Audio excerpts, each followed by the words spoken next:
Hello students, चलिए आज एक और नया टॉपिक पढ़ते हैं और ये टॉपिक है बेसिक अकाउंटिंग टर्म्स।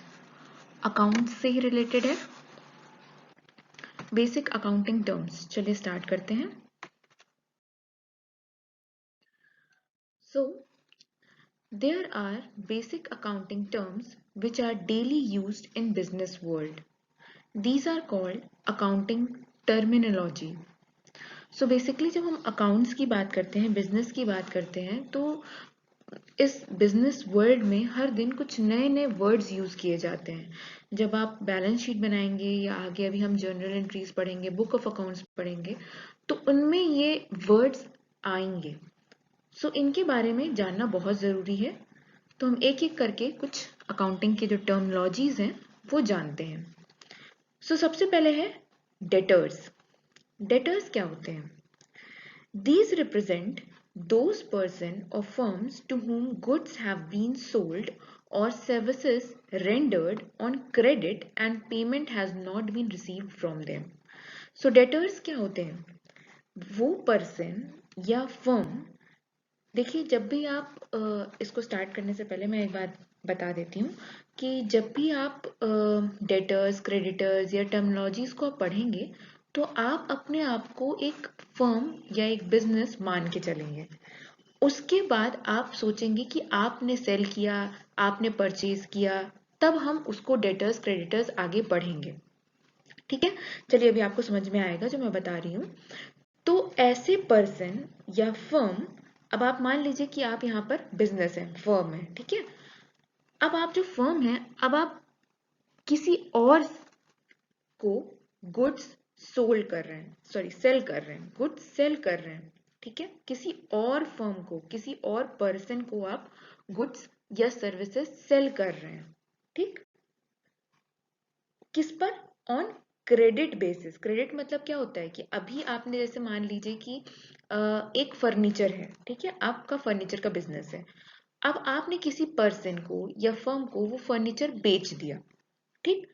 अब जैसे मान लीजिए वो 50,000 का फर्नीचर था, बट क्रेडिट का मतलब क्या होता है? आपने 50,000 का फर्नीचर दे तो दिया, पर अभी आपको कैश में अमाउंट मिला नहीं है, पेमेंट नहीं मिला है उसका, ठीक है। And payment has not been received from them. तो वो पर्सन जिनको आपने बेचा है फर्नीचर या सर्विस रेंट की है, उन पर्सन को, फर्म को, तो वो लोग आपके लिए क्या होंगे? आपके लिए वो बन जाएंगे डेटर्स, ठीक है। समझ में आया? These represent those person or firms to whom goods have been sold or services rendered on credit and payment has not been received from them. ठीक है। Receivables, amount due from debtors and bill receivable is jointly termed as account receivables. So जो भी debtor से आपको amount मिलने वाला है या बिल्स रिसीवेबल्स, कभी कभी होता है कि डेटर्स आपको एक पर्चा थमा देते हैं कि भाई ठीक है, ये आप रख लीजिए, आपको पेमेंट मिल जाएगा। तो वो BR, बिल्स रिसीवेबल्स, दोनों मिलाकर के क्या होता है, उनको हम कहते हैं अकाउंट रिसीवेबल्स। मतलब इतना हमको मिलना बाकी है, ठीक। तो ये क्या हो जाएंगे? डेटर्स। क्रेडिटर्स क्या होते हैं? अब सुनिए, अब समझिए कि आप बिजनेस है, ठीक है।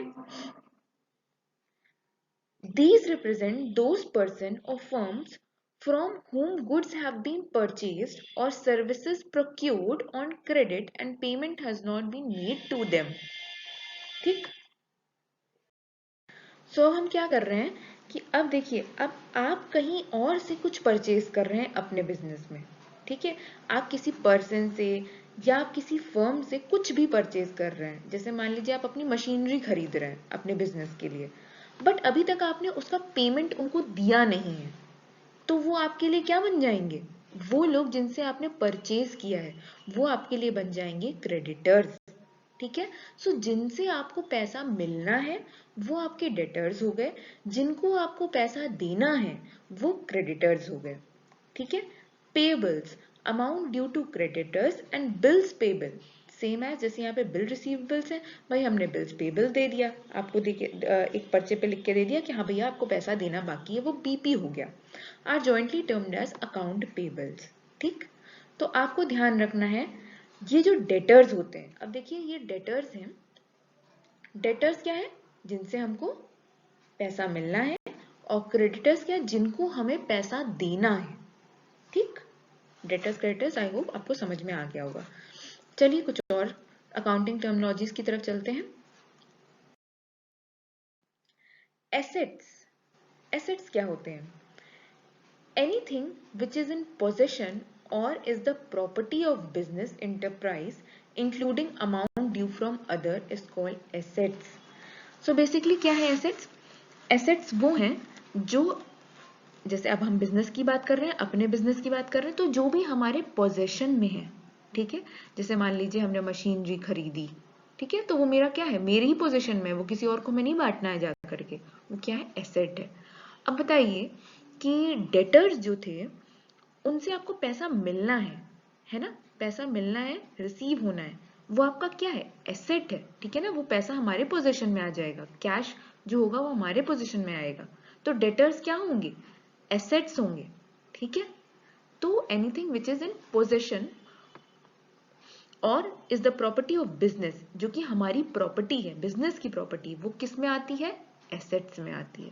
ठीक, देखिए एसेट्स क्या होते हैं, दो तरह के हो सकते हैं, एक तो हम कन्वर्टेबिलिटी के हिसाब से बात करते हैं और एक फिजिकल एग्जिस्टेंस के हिसाब से बात करते हैं। सबसे पहले फिजिकल एग्जिस्टेंस पे आते हैं, टैंजिबल और इनटैंजिबल की बात करते हैं।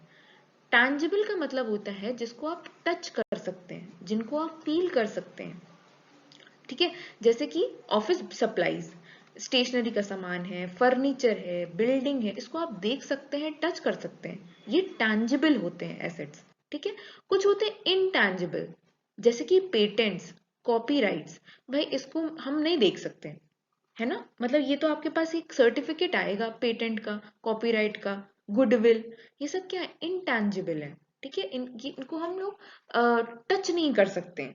ठीक, जैसे कि बिल्डिंग है, फर्नीचर है, ऑफिस की कोई सप्लाईज है, स्टेशनरी हो गया, मशीनरी हो गई, ये सब क्या है, हम उसको टच कर सकते हैं, देख सकते हैं, बट इनटैंजिबल मतलब जिनको हम टच नहीं कर सकते, देख नहीं सकते, ठीक है।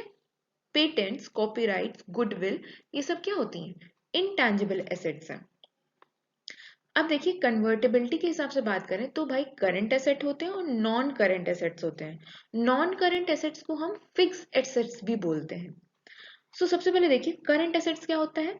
करंट एसेट्स वो एसेट्स होते हैं जिनको हम मानते हैं कि भाई एक साल के अंदर अंदर इनको हम कैश में कन्वर्ट कर सकते हैं। ये ना बहुत शॉर्ट लिव्ड होते हैं, इनको हम बोलते हैं करंट एसेट्स। ठीक है, जैसे कि मान लीजिए डेटर्स हैं, डेटर्स क्या होते हैं, करंट एसेट्स होते हैं। क्यों भाई, हम मान लेते हैं कि एक साल के अंदर अंदर हमको इनसे पैसा मिल जाएगा। अब भाई हमने इस साल अगर उनको फर्नीचर मान लीजिए बेचा है, तो ऐसा तो नहीं कि 10 साल बाद हमको पैसा मिलेगा उनसे, है ना। देखिए मिल भी सकता है, ऐसा नहीं है, 10 साल बाद भी हो सकता है, बट हम मान के चलते हैं कि वो क्या है, वो करंट एसेट्स हैं, एक साल में वो कैश में कन्वर्ट हो जाएंगे। ठीक, सेम एज बिल रिसीवेबल्स भी कुछ साल, एक साल के अंदर अंदर वो कन्वर्ट हो जाएंगे कैश में। ठीक है, उनको बोलते हैं current assets. Non current assets क्या होते हैं, जो लंबे समय तक आपके कैसे होते हैं, जैसे कि मान लीजिए लैंड है, लॉन्ग टर्म इन्वेस्टमेंट्स हैं, या प्लांट मशीनरी है, वो आपके फिक्स एसेट्स होते हैं। ठीक है, वो आप बिजनेस के में आप गुड्स प्रोड्यूस करने के लिए यूज कर सकते हो या सर्विस रेंडर करने के लिए यूज कर सकते हो बहुत लंबे समय तक। ठीक है, उसको आप तुरंत जाकर के मशीनरी बेच नहीं दोगे, तुरंत कैश में नहीं कन्वर्ट कर लोगे एक साल के अंदर या 2 साल के अंदर। ठीक है, तो लैंड, मशीनरी या कोई लॉन्ग टर्म इन्वेस्टमेंट है, तो वो सब क्या है, नॉन करंट एसेट्स हैं, लंबे समय तक चलेगा, इसीलिए इसको बोलते हैं फिक्स एसेट्स। ठीक, आई होप आपको करंट और नॉन करंट में अंतर समझ में आया होगा, टैंजिबल और इनटैंजिबल में अंतर समझ में आया होगा। और ये सब है क्या है, ये सब एसेट्स हैं, हमारे पोजीशन में, हमारे बिजनेस की प्रॉपर्टी है। ठीक, तो इसीलिए ये एसेट्स है। चलिए आगे चलते हैं। सेम एज लाइबिलिटी होती है। अब लाइबिलिटी क्या होता है, the amount which firm owes to outsider is known as liability. Liability is a legal obligation of an individual or a business entity towards creditors arising out of some transactions. जैसे asset जो था वो हमारे possession में था, हमारी property थी, उसी तरह से लाइबिलिटीज ना किसी और की प्रॉपर्टी होती है, किसी और को हमको देना है। जैसे आप याद करिए अभी क्रेडिटर्स क्या था, क्रेडिटर्स क्या होंगे, लाइबिलिटी होगी हमारी। ये हम क्या कर रहे हैं, हम ओ कर रहे हैं आउटसाइडर को, अभी हमको पे करना बाकी है उनको। ठीक, तो ये लाइबिलिटीज है। एसेट्स और लाइबिलिटीज में आपको अंदर समझ में आया, होपफुली आ गया होगा। एसेट मतलब जो हमारी खुद की पोजीशन है, भाई हमको डेटर्स है उनसे पैसा मिलना है, वो हमारी प्रॉपर्टी है, वो कैश हमारी चीज है, ठीक, हमारा हक है उस पर।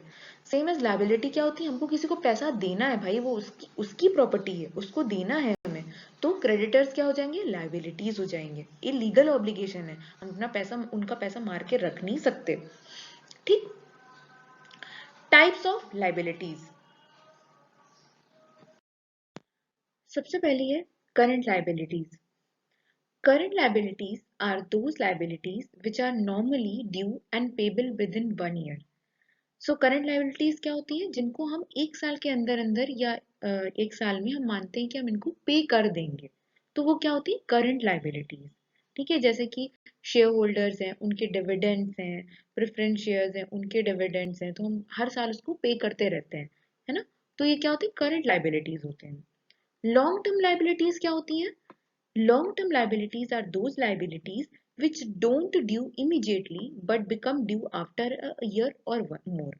सो एक साल या उससे ज्यादा में जो कही जाती है कि शायद उनको हम पे कर पाएंगे, उनको हम बोलते हैं लॉन्ग टर्म लाइबिलिटीज। इसमें फिक्स्ड का कोई रोल नहीं होता, जैसे हम फिक्स्ड एसेट्स की बात करते हैं, यहाँ लॉन्ग टर्म लाइबिलिटीज है। ठीक, तीसरा है contingent liabilities. Contingent liabilities are liabilities payable on the occurrence of some event or contingencies. So basically कुछ ऐसी liabilities होती हैं जिनको हमें पता नहीं है कि ये होंगी कि नहीं होंगी, उसके लिए हम एक रिजर्व टाइप का बना देते हैं। ठीक है, कि पता नहीं हम आगे पे कर पाएंगे कि नहीं पे कर पाएंगे, या पता नहीं अचानक से कोई कोई खर्चा ना आ जाए, जिसको हम बोलते हैं, जैसे payment for bad and doubtful debts की बात करते हैं, इसमें कंटिंजेंट लाइबिलिटीज होती हैं जिनका भी हमें पता नहीं है कि आगे खर्चा क्या आ जाएगा। ठीक, तो वो क्या है, कंटिंजेंसीज है। सो लाइबिलिटीज क्या क्या हुई, current liabilities, long term liabilities और कंटिंजेंट लाइबिलिटीज। ठीक, चलिए आगे देखते हैं। और चलिए अब बात करते हैं बैड डेट्स की।